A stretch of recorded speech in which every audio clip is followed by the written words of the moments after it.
Hi, I'm Emma, 29 now, but when I was 17, my family moved 2 states away without telling me. They left a note on the kitchen counter that said, "You'll figure it out."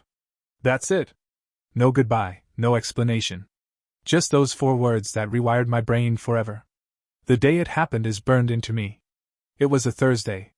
I just finished a late shift at the diner and biked home in the dark. The house was too quiet when I walked in. No TV, no bickering, no smell of my mom's perfume or my dad's cigarettes. Just silence and the faint echo of my shoes on the tile. Then I saw the note. My first thought wasn't even panic. It was confusion, like maybe they'd gone on a trip and forgotten to tell me. But then I noticed everything was gone. The couch, the framed family photos, my brother's sneakers by the door, all of it. Just my room left untouched, and even that felt like a tomb. I sat on the floor that night and stared at the note for hours, reading it until the words blurred. "You'll figure it out." Like I was some kind of math problem they didn't feel like solving. I kept thinking, I must have done something. Maybe I'd said something wrong. Maybe they finally got tired of pretending to love me. The landlord showed up a week later. He looked uncomfortable when he told me the lease was terminated early. "They said you'd moved out already," he said. I laughed in his face, that kind of hysterical laugh that sounds more like crying. I had a week to clear out, no car, no family, no plan. I called every number I knew, my mom's, my dad's, my brother's, even my aunt in Michigan. Every call went to voicemail. Every message unanswered. By day 4, my phone was cut off. By day 6, I was out of money. By day 7, I was sleeping in the back of a storage unit I rented with the last of my savings, the kind with no lights, just a concrete floor and the sound of rats scurrying when you moved too fast. I showered at the YMCA, ate peanut butter from the jar with a plastic spoon, and used free library Wi-Fi to apply for jobs. I was 17, too young to rent an apartment, too old to qualify for most youth programs. Invisible. Forgettable. Disposable. Then one night, I met Gloria. My first real break. She managed the all-night diner 3 blocks from the storage unit. I came in looking for work, shaking, exhausted, smelling like bleach and desperation. She looked me over and said, "You're too young to be this tired. Grab an apron."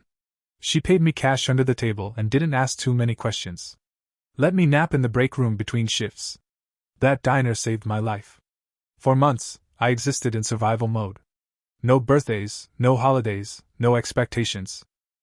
Just exhaustion and peanut butter and the soft hum of the coffee machines at 3 a.m. And somewhere in all that chaos, I made a decision: if no one was coming to save me, I'd have to save myself. So I started learning. Borrowed library books about finance, entrepreneurship, business management, anything that could help me crawl out of the hole I'd been thrown into. I still remember the first time someone tipped me $20 on a $10 check. I tucked it into my shoe instead of my wallet. My savings jar was an old pickle container under my bed at the storage unit. It smelled awful, but it was mine. I didn't know it yet, but that was the start of everything: the slow, brutal climb from abandoned kid to self-made adult. And every step, every dollar, every sleepless night was built on one single thought that I repeated to myself like a prayer. You'll figure it out. Turns out I did. The first year was survival. The second year was strategy. I moved out of the storage unit and into a rundown studio with peeling paint and a leaky faucet. It smelled like cigarettes and mold, but it had a door that locked. That was progress. I was 18 now, working double shifts at the diner, saving every penny. I still showered at the YMCA sometimes, still ate cheap instant noodles, but I had a bed and a bank account with my name on it. Gloria, my boss, my accidental mentor, taught me more than anyone ever had. "Don't waste your pain," she used to say while flipping burgers. "Turn it into something useful." She showed me how to file taxes, how to talk to suppliers, how to negotiate a paycheck without sounding desperate. When I told her my family had left me, she didn't flinch. Just nodded like she'd seen it before. Maybe she had. The real turning point came from a regular customer. His name was Robert, mid-50s, quiet, always ordered black coffee and scrambled eggs. He wore suits that looked expensive but not new, the kind of guy who'd been rich long enough to stop caring about appearances. One night, near closing, he saw me sorting receipts and asked if I'd ever worked in an office. I laughed. "Do diners count?" But he smiled and handed me his card. "Come by next week," he said. "I might have something for you." That something turned out to be a temporary job cleaning out old company files. It paid triple what I made serving coffee. I worked hard, didn't complain, stayed late. A month later, Robert asked if I wanted to learn basic data entry.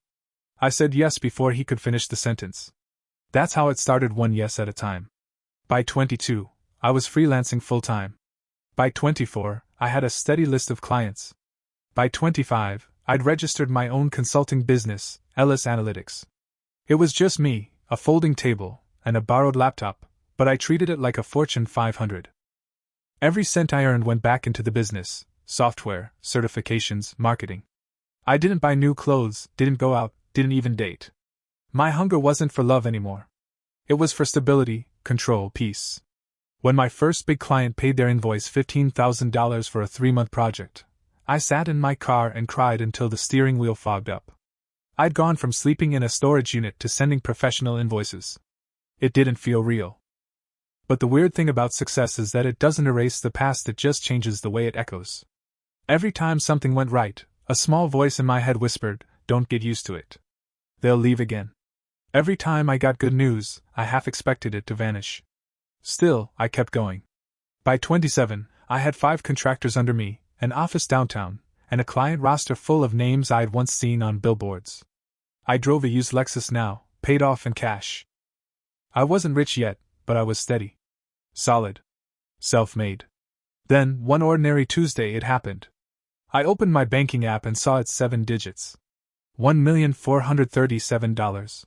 12. I just stared at the screen, shaking. I'd hit $1 million. Not pretend influencer millionaire rich. Real, quiet, stable wealth. And in that moment, sitting in my office with a half-empty coffee and unpaid invoices stacked on the desk, I felt 2 things, pride and grief. Pride that I'd done it. Grief that there was no one left to tell. Because they'd never called. Never emailed. Never said sorry. Not once in all those years. Until the day my story went viral. It started with a podcast interview some entrepreneur show that asked about my unconventional beginnings. I told the truth for the first time publicly. No dramatics, no revenge, just facts. I was 17 when my family abandoned me. I built my life from nothing. I don't speak to them now. 4 days later, the episode hit 1 million views. My inbox flooded with messages from strangers, people who'd survived similar stories, thanking me for saying what they couldn't. And then I saw it. Subject line, "You're still our daughter." From my mother. After 12 years of silence. I stared at the email for a full 10 minutes before I even clicked it. My heart was thudding so hard I could feel it in my throat. The subject line looked innocent, almost sweet, "You're still our daughter," but it felt like a ghost reaching out from a grave I'd buried years ago. The message itself was short. Just a paragraph. "Emma, we heard your interview. It was painful to listen to, but we'd like to talk when you're ready. Families make mistakes, and time heals all wounds. You'll always be our daughter." No apology. No acknowledgement. Just time heals all wounds, like she was quoting a Hallmark card instead of addressing the fact that she'd left a 17-year-old to fend for herself. Then, a second email popped up from my brother, Michael. "We miss you. Can we fix this?" Those 5 words hit me harder than anything. We miss you. Not I'm sorry. Not what we did was unforgivable. Just a vague, guilt-wrapped plea that made it sound like I was the one holding out. For 3 days, I couldn't focus. I kept opening those emails, rereading them, closing them again. My therapist, Melissa, told me to wait a week before replying. "You've lived 12 years without them," she said. "You can survive 1 more week before deciding what to do." So I waited. Tried to stay busy. Worked out. Took myself to dinner. Pretended I didn't feel like a teenager again, waiting by a phone that would never ring. On the 10th day, I replied to Michael. 1 sentence. "It's been 12 years. What changed?" He answered within an hour. Said the podcast made him realize what they'd done. Said he was only 15 when they left, that he didn't have a choice. Said he thought about me for years but didn't know how to reach out. Said he was proud of me. And for a second, I wanted to believe him. Until the next email. He mentioned that things had been hard lately, that their business failed, that my parents were struggling, that his wife was pregnant and medical bills were piling up. I felt my stomach twist. There it was. The real reason? I didn't reply. A week later, another email came, this time from my mother. It had old family photos attached me as a baby, smiling at the camera, my dad holding me at the beach, Michael and me building a snowman. All moments I didn't remember clearly, all evidence of a time that maybe, just maybe, we'd been a family. At the bottom of her message she wrote, "We made mistakes. We want to make amends." It should have meant something, but it didn't. It just made me angry because she still said mistakes, not cruelty. Like abandoning your kid was the same as forgetting to send a birthday card. Melissa said closure doesn't always mean reconciliation. That sometimes the healthiest goodbye is the one where no one else gets a say. Still, I couldn't shake it. I needed to know why. Why they left me. Why they picked me to erase. Why I wasn't worth keeping. So I agreed to meet Michael. No parents, just him. A coffee shop halfway between our cities. I flew in that morning. Sat in my rental car for 10 minutes before going inside. Almost turned around twice. But at 2 p.m. sharp, he walked in. He looked older, tired eyes, hair thinning at the temples, the same nervous fidgeting he'd had as a teenager. We didn't hug. Just sat across from each other with coffees we didn't drink. 20 minutes of small talk. Weather. Work. Kids. And then he said it. "Emma, I'm so sorry. I didn't know they were planning to leave you. I was just a kid. I didn't know what to do." I looked at him, searching for sincerity. "Why me?" I asked. Why was I the one left behind? He hesitated. Looked down at his cup. "They thought you'd be fine on your own," he said. "You were always the strong one. They said you didn't need them like I did." I actually laughed. Bitter and short. Strong? I lived in a storage unit, Michael. I ate peanut butter with a spoon. You call that fine? He looked gutted. I didn't know. They told me you wanted to stay. That you had a plan. That you'd chosen it. Chosen it. That word lodged in me like a shard of glass. When we finally said goodbye, he hugged me. I didn't hug back. That night, in my hotel room, I called Melissa. Told her everything. Her voice was calm, steady. "He's sorry, maybe," she said. "But notice how he's still the victim in his version. You deserve better than that." I hung up, staring at the ceiling until morning. And then the phone rang. My mother. Somehow, she'd gotten my number. Her voice hit me like a punch. Softer than I remembered, cracked around the edges. "Emma?" she said, like she was afraid I'd hang up. "It's Mom." I didn't say anything at first. I just listened to the sound of her breathing, the same rhythm I used to hear through paper-thin walls as a kid when I couldn't sleep. Back then, that sound had meant safety. Now it made my skin crawl. She launched right into it.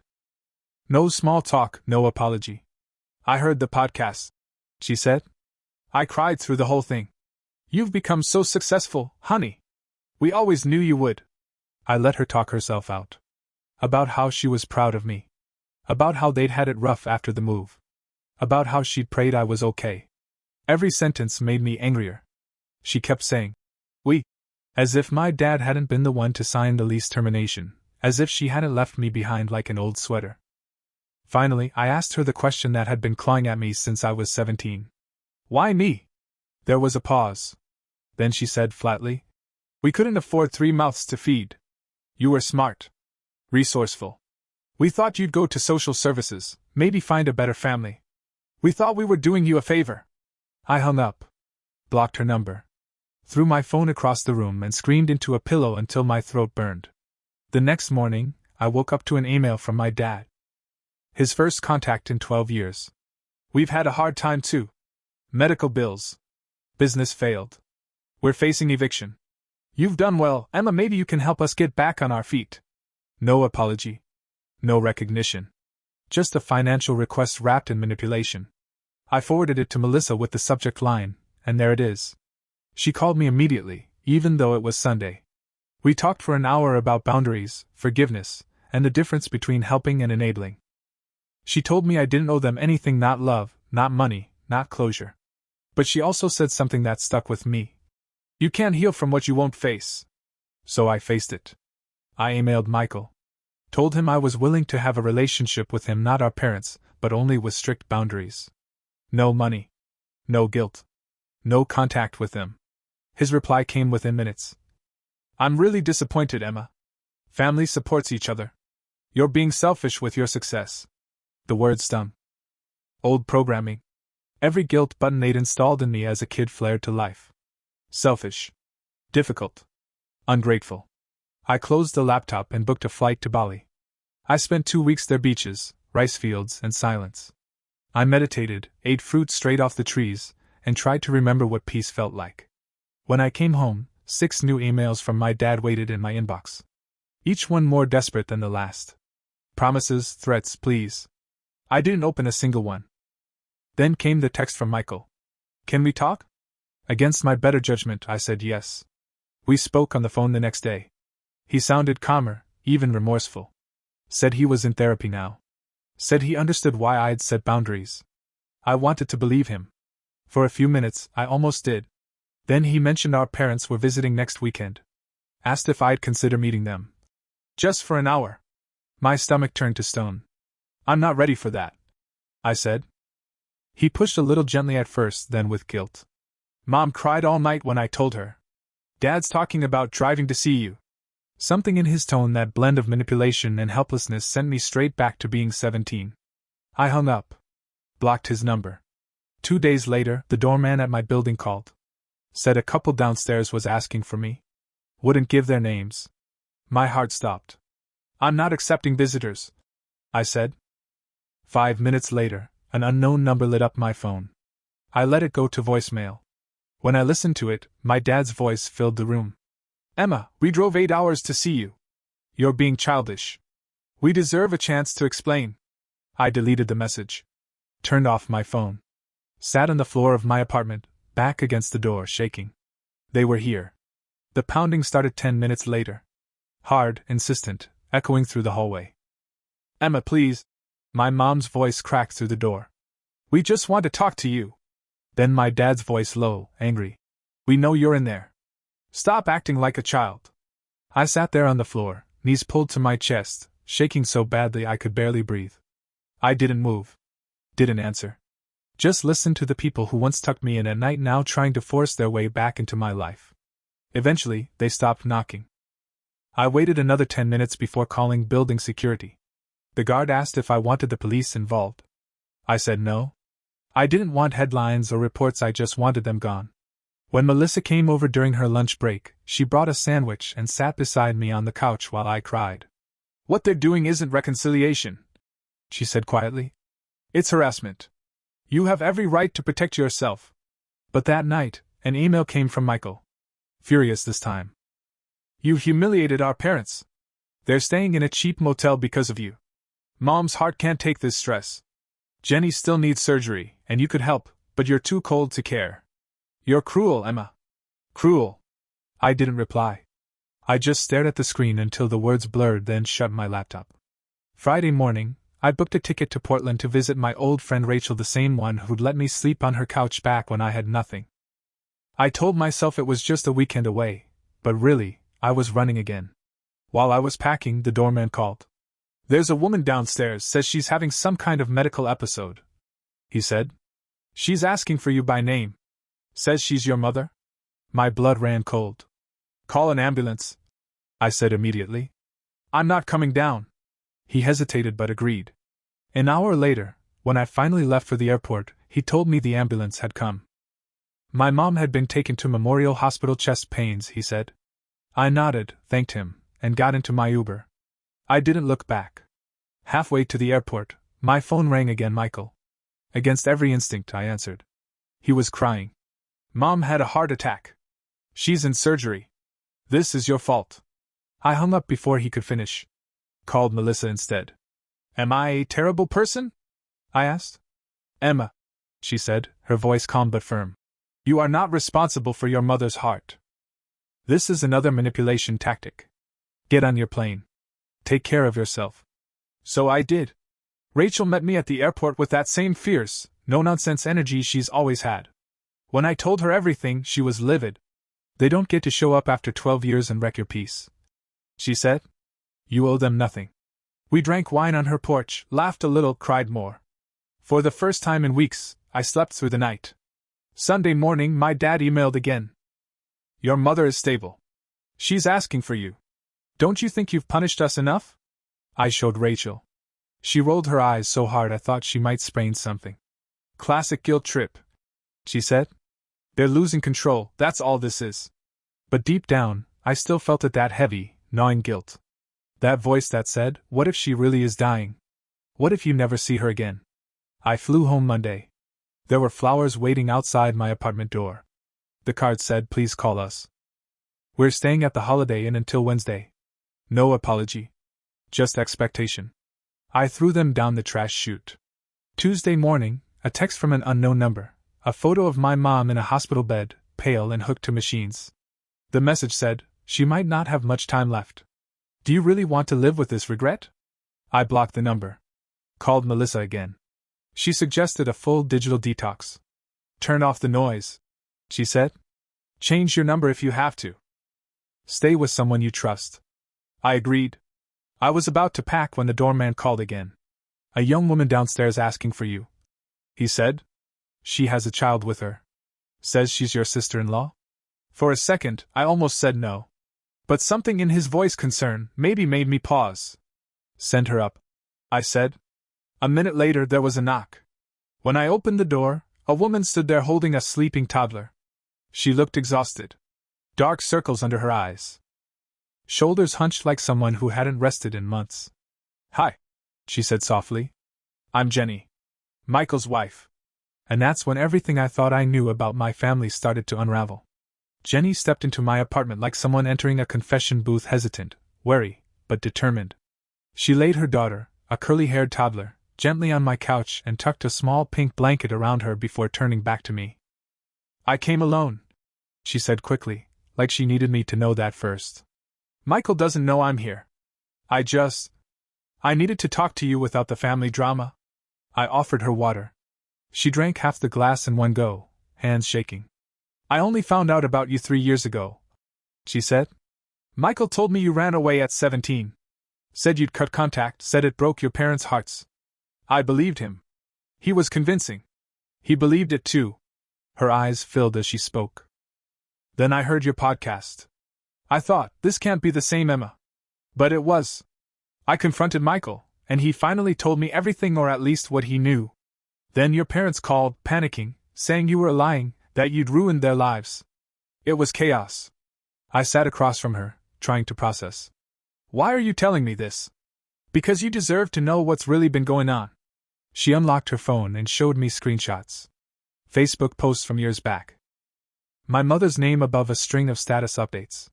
Please pray for our daughter Emma. She's troubled. She ran away. We just want her home. Another from my dad. Emma stole from us and disappeared. We've hired private investigators.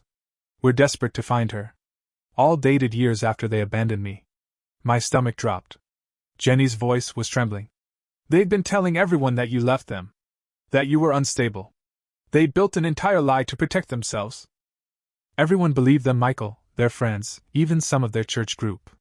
Until your podcast went viral, and people started asking questions they couldn't answer. She rubbed her temples. They're unraveling, Emma? That's why they've been pushing so hard. They're terrified the truth is out. I didn't know what to say. I'd spent half my life trying to move on from what they did, but hearing this, knowing they'd spent years painting me as the villain, was like losing my family all over again. Jenny reached for her daughter's tiny hand, her voice softening. I wanted to see you for myself. To look you in the eye and know who you really are. I wanted to tell you that I believe you. And that I'm sorry. Her words cracked something open in me. She stood, rocking the now-awake toddler against her shoulder. This is Lily, she said quietly. She's 3. And I'm pregnant again. I want my daughters to know their aunt, if you'll let them. No pressure. Just, the door's open. When they left, my apartment felt unbearably silent. I sat at the table staring at the water glass she'd used, still half full, like evidence of something fragile and real. Then my phone buzzed. An email from my dad. If you keep spreading lies, we'll sue you for defamation. We have proof you stole from us. Take down the podcast and issue a public apology, or we'll go to the media with our side. I forwarded it to Melissa, then to my lawyer, Marcus. Within 10 minutes, Marcus called. This is bluster, he said. People who plan to sue don't send warning emails. Truth is a defense against defamation. You're fine. Save everything, though. I tried to believe him. But the next night Michael called. His voice was shaking. Jenny told me she saw you. Our parents are furious. They're saying horrible things about her now. I think they might do something desperate. He sounded terrified. And for the first time, I believed him. Marcus arranged a meeting for the next day, me, Michael, Jenny, and him. We met at a cafe near his office. They looked exhausted. Jenny had a bruise on her arm she tried to hide. Michael's eyes were red-rimmed, hollow. What they told me made my skin crawl. My parents had been living off them for years, moving in and out of their house, borrowing money, manipulating them with guilt. When Jenny confronted them about me, my dad had grabbed her arm hard enough to leave marks. Michael had finally kicked them out, and they'd been harassing him ever since. Marcus took notes, asked about bank accounts, house titles, passwords. My parents still had access to everything. They even had spare keys. By the end of that meeting, I wasn't angry anymore. Just numb. We were all victims, me, Michael, Jenny, just in different ways. As we left, Michael hugged me. This time, I hugged him back. Not forgiveness. Not yet. But recognition. We'd both been shaped by the same poison. That night, my phone buzzed again. Text from an unknown number, "We're watching you." No name. No signature. Just those words glowing in the dark. The next morning, I woke to chaos. Jenny's voice on the phone, shaking. "They broke in," she sobbed. "Our parents. They took our documents, photos, Michael's laptop. They left a note, family matters should stay in the family." By the time I got to their house, police lights were flashing across the lawn. The place was ransacked, drawers open, furniture overturned, Lily's toys scattered across the floor like collateral. Michael sat on the couch, pale, his hands trembling. Jenny was trying to explain everything to an officer who clearly didn't believe her. "They used the key," he said, skeptical. "Could be a misunderstanding." Jenny pulled up her sleeve, showing the bruise my dad had left. "Does this look like a misunderstanding to you?" Marcus arrived minutes later, grim and efficient. "We're filing for restraining orders today," he said. "Change your locks. All passwords. Stay somewhere else for now." That night they stayed with me. We locked every door, closed every curtain, but still jumped at every sound. Around 10 p.m., my doorman called. "Delivery for you," he said. "Flowers." My stomach dropped. "What does the card say?" He read it aloud. "We know where you all are. This isn't over." I told him to call the police. Then I sat in the dark living room, Lily asleep in Jenny's arms, Michael staring blankly at the wall. We were safe, but barely. The next morning, Marcus filed emergency restraining orders. The detective he knew took our case seriously. Evidence was stacking up, threats, the break-in, the texts. But paperwork doesn't stop people like my parents. Sunday night, a brick came through Michael's car window in my building's garage. No note this time. Just proof they were still watching. I realized then that fear had become a language I understood fluently. Still, I made myself a promise. I wasn't going to spend the rest of my life hiding from the people who'd already taken my childhood. So I did something reckless. I emailed them. "Tomorrow, noon. The coffee shop on 8th Street. Just me. One last time. After that, you leave us alone." They replied in minutes. "We'll be there." They showed up right on time. My mother in a faded floral blouse, my father looking smaller than I remembered but just as cold. I didn't let them speak first. "I'm not here for closure or forgiveness," I said. "I'm here to tell you it's over. You've lost. Me. Michael. Your grandkids. All of it." My dad tried to interrupt, but I raised my hand. "No. You had your chance 12 years ago." Then I laid it all out, the emails, the threats, the lies they told about me. Showed them screenshots, evidence, everything. "I've sent copies to people who know you," I said quietly. "If you contact any of us again, everyone will know exactly who you are." My mother started crying. "We just want our family back. We're old, Emma. We don't want to die alone." I looked her dead in the eye. "You should have thought about that before you left a teenager behind with a note." My dad's face twisted. "You owe us." "No," I said, standing. "I owe you nothing." When I left the coffee shop, I didn't look back. 6 months later, a letter came through Marcus. My parents' handwriting. A real apology this time, no excuses, no requests for money. Just acknowledgement of what they'd done. I didn't write back. I didn't need to. Because by then, Michael and Jenny had moved near me. Lily called me Auntie Emma. My apartment, once cold and silent, was full of laughter again. At her 4th birthday, I looked around my living room, balloons, cake, family, and thought about that note from 12 years ago. You'll figure it out. And I had. Just not the way they meant.